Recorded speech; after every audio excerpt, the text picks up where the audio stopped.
à la recherche de ma silhouette idéale. Je te souhaite la bienvenue dans le podcast d'une mangeuse émotionnelle. Moi, c'est Stella et j'ai décidé le 3 novembre 2023 de me foutre la paix avec mon alimentation et mon poids, afin de guérir de mon TCA qui est l'hyperphagie. Et j'ai envie de t'embarquer avec moi dans mon processus de guérison. Je te laisse avec l'épisode du jour.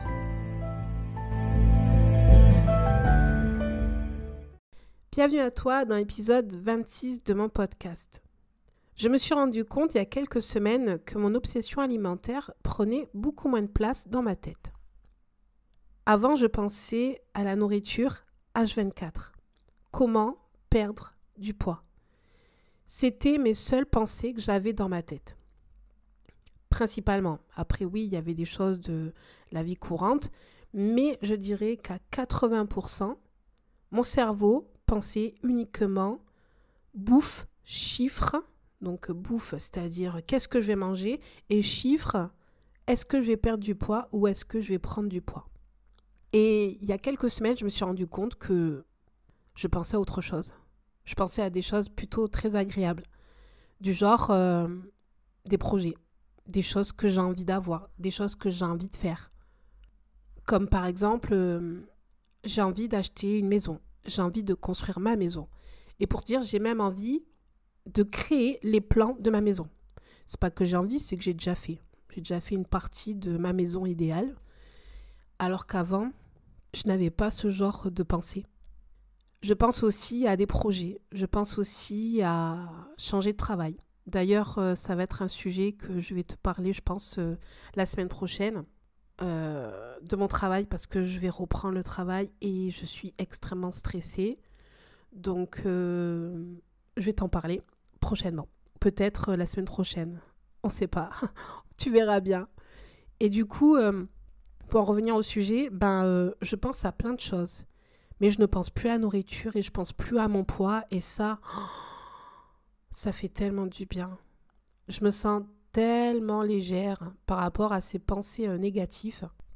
Ces pensées que j'ai depuis tellement d'années, depuis 20 ans, même plus de 20 ans, parce que j'ai quand même 34 ans. J'ai commencé mon premier régime, j'avais 12-13 ans. Et ça m'émue un peu en fait, parce que j'ai toujours eu peur de l'inconnu. Et je ne savais pas pourquoi j'avais peur de l'inconnu, parce qu'en fait, je pense qu'à cause des régimes, je n'ai pas développé mon imagination. Je n'ai pas développé des choses dont j'avais envie. Et du coup, en fait, mes pensées étaient restreintes. Et c'est bien dommage, non? En fait, les régimes ont pollué mes pensées. Clairement. Il m'a fallu plus de 20 ans pour rêver. Penser à des choses agréables. Parce qu'il faut se le dire, penser... est-ce que j'ai perdu du poids? Est-ce que j'ai pas perdu? Ouais, non, j'ai le droit de manger ceci. Ah non, mais non, je peux pas manger ça. Nous sommes lundi. Lundi, c'est le premier jour de la semaine. En fait, t'as que des pensées négatives. Une pression. T'es stressé, en fait. Tu commences déjà la semaine en disant est-ce que je vais tenir le lundi à avoir une alimentation clean? En fait, tu te mets une pression toute seule. Enfin, du moins, moi, c'est ce que je mettais, la pression toute seule. Je mettais une pression de fou pour perdre ces kilos. Et pour qui? Pour moi ou pour les autres? Ça, c'est une question que je n'ai toujours pas de réponse. Je me pose encore aujourd'hui la question, pourquoi tu as commencé le régime? Alors oui, tu voulais te sentir belle, mais pour qui? Et cette question, pour qui? Je n'ai toujours pas de réponse. Enfin bref. Pour parler des rêves, de mes pensées. Là, tu vois, comme je te disais, j'ai envie de changer de travail parce que j'aimerais avoir un travail qui m'épanouit. J'ai un travail actuellement qui est alimentaire et j'en suis très reconnaissante de l'avoir parce que grâce à ce travail, je peux faire plein de choses. Il y a beaucoup d'avantages, il ne faut pas se leurrer. Mais j'ai envie d'être épanouie dans tous les stades. Épanouie en tant que maman, épanouie en tant que femme, épanouie en tant que juste moi, Stella. Et grâce à, on va dire, à mon congé parental, même si je suis extrêmement stressée de reprendre le travail, ça m'a permis de faire une pause et de me poser les bonnes questions. Et en même temps aussi d'avoir arrêté de faire des régimes et des rééquilibrages alimentaires m'a permis de penser à autre chose. À penser à moi en fait. Juste à moi, juste ce que j'ai envie, ce dont j'ai envie plutôt. Et j'ai envie de plein de choses. J'ai envie de voyager, chose que là c'était là il y a à peine un an, t'aurais dit mais pourquoi faire? Pourquoi tu veux voyager? Par exemple, aller en vacances. Moi, c'est quelque chose, les vacances, je connais pas. Je suis allée une fois en vacances. C'était il y a environ un an, ou peut-être deux. Avec mon chéri, on est allé à Palma de Majorque. Et c'était la première fois que je quittais le territoire français. Je dirais, c'est aussi un peu grâce à lui que je pense à ce genre de choses, à vouloir voyager, découvrir le monde. Parce qu'avant, moi, c'était très bien. Je vais dans la campagne en Ardèche. À l'époque, chez mon père, Internet ne passait pas du tout. Donc, c'est vraiment une coupure. Mes parents sont divorcés. Et du coup, ma mère habite en ville. Donc, il y a tous les joies de la ville. Aujourd'hui, j'ai envie de repartir en Ardèche pour avoir la tranquillité de la campagne. Mais ça, c'est un autre sujet. Et tu vois, ça, c'est encore un rêve. Une chose que j'aurais jamais dit. J'aurais jamais dit, il y a seulement un an, ou voire peut-être même deux, te dire, j'ai envie de retourner là où j'ai grandi. Parce que, en fait, je pense toujours le côté négatif. Non, mais c'est pas possible parce qu'il y a ceci. Non, parce que c'est pas possible parce qu'il y a cela, etc., etc. Je te trouve toujours des excuses. Je te trouve toujours des excuses pour pas faire. Aujourd'hui, je me dis, c'est possible de le faire, mais ça prendra du temps. C'est possible, il faut se donner les moyens. Tu vois? Alors qu'avant, j'avais toujours ces pensées négatives en me disant, ben non, tu ne peux pas. Tu ne peux pas. La négation dans les phrases, c'est quelque chose que je travaille depuis tellement d'années et ça, c'est grâce aux affirmations positives. D'ailleurs, sur Instagram, chaque lundi, je te mets une affirmation positive en lien avec ton rapport au corps, ton rapport avec ton poids, ton rapport avec ton assiette, ton estime de toi. Et je n'emploie jamais le ne pas ou tout ce qui est négatif. Faut toujours, en fait, je me suis rendu compte qu'il faut toujours transformer tes pensées négatives en positives. Et moi, la stressée et anxieuse de la vie que je suis, c'est ce que je fais maintenant le plus possible. Dès que je me rends compte que je dis je ne peux pas ou je n'ai pas, dans ma tête, je dis non. Tu reformules.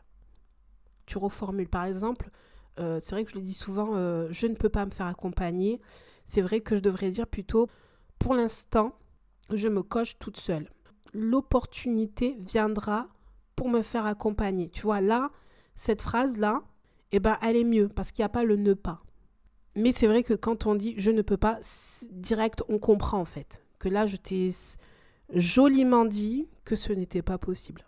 Tu vois? Et le fait de penser de cette manière, et moi, c'est toujours grâce au journaling que je fais quotidiennement. Je m'écris mes gratitudes, mes reconnaissances.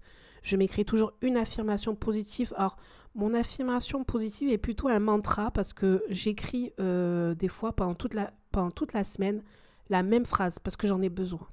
J'ai besoin de l'écrire parce que j'ai besoin qu'elle soit ancrée en moi, qu'elle rentre dans mon cœur, que je la sens dans mes cellules tout au long de la journée et tout au long de la nuit. Parce que moi, c'est vrai que principalement, je fais mon journaling avant de me coucher parce que moi, c'est quelque chose qui fonctionne sur moi et qui m'apaise et que je dors beaucoup mieux de cette manière. Du coup, voilà, en fait, je pense à autre chose. Je sais pas si cet épisode te sera utile, mais moi j'avais besoin de t'en parler, qu'en fait on peut changer ces schémas de croyances, ces schémas de pensée négative, ces schémas où on pense toujours à la nourriture en fait, et que ça prend tellement de place dans notre vie qu'on oublie nos rêves, nos désirs, et même je te dirais nos rêves d'enfant. Moi, enfant, je n'avais pas de rêve. Je me suis toujours interdite, je pense inconsciemment, à me donner des rêves. Et aujourd'hui, encore une fois, je pars un peu dans tous les sens, mais c'est pas grave. Aujourd'hui, je me dis, qu'est-ce qu'elle voudrait faire, la petite Stella? Qu'est-ce qu'elle aimerait faire? Quelles sont les choses qu'elle n'a pas pu faire enfant ou des choses qu'elle rêvait secrètement? Et ça m'anime. Ou du moins, par exemple, quand je regarde mes enfants et que je me dis, ah, ils aiment ça. Est-ce que moi, j'aime ça? Est-ce que petite, j'aurais aimé ça? Parce que c'est vrai qu'il faut se le dire, hein, entre moi, là, qui est dans les années 89, et mes enfants dans les années 2022 et 2013, c'est complètement une enfance complètement différente. Hein. Mais je me pose ce genre de questions, tu vois. Là, tu vois, c'est une question tout con hein, que je me pose. Mais je me pose plus, est-ce que je vais manger de la glace ce soir? Est-ce que j'ai le droit? Ou, par exemple, là, tu vois, je suis en train d'enregistrer le podcast, il est 10h45. Mon chéri va pas tarder à rentrer. Et je me dis, est-ce que je vais manger avec lui ou pas? Ou je vais manger plus tard? Tu vois, ça, c'est des pensées que j'avais avant. Et maintenant, je dirais, s'il arrive et que j'ai faim vers 11h30, il arrive, je mangerai avec lui. Puis si j'ai pas faim, je mangerai un peu plus tard. Ça, stop. Alors que maintenant, je me dis, par exemple, quand est-ce que je vais pouvoir faire mon sport? Bon, en ce moment, c'est une catastrophe, mais bon. Ou bien, est-ce que j'aurai le temps de faire ce que j'avais prévu de faire? Mais ça n'a plus de lien avec la nourriture. Donc, tout ça pour dire que c'est possible. C'est possible que tes pensées ne soient plus, là oui, on peut mettre la négation, ne soient plus obsessionnelles dans l'alimentation. Sur ce, merci à toi de m'avoir écouté jusqu'au bout. J'ai un petit service à te demander, c'est de répondre à la question et au sondage de la semaine. Cela m'aiderait à savoir si cet épisode t'a plu. Et moi, ça me ferait très plaisir si tu as envie de me retrouver sur Instagram où je suis beaucoup plus active, où je te partage en fait mon quotidien tous les jours. Donc, je te laisse dans les notes de l'épisode. Je te souhaite une bonne journée, une bonne après-midi ou peut-être une bonne soirée. Je te dis à la semaine prochaine pour un nouvel épisode. Prends bien soin de toi.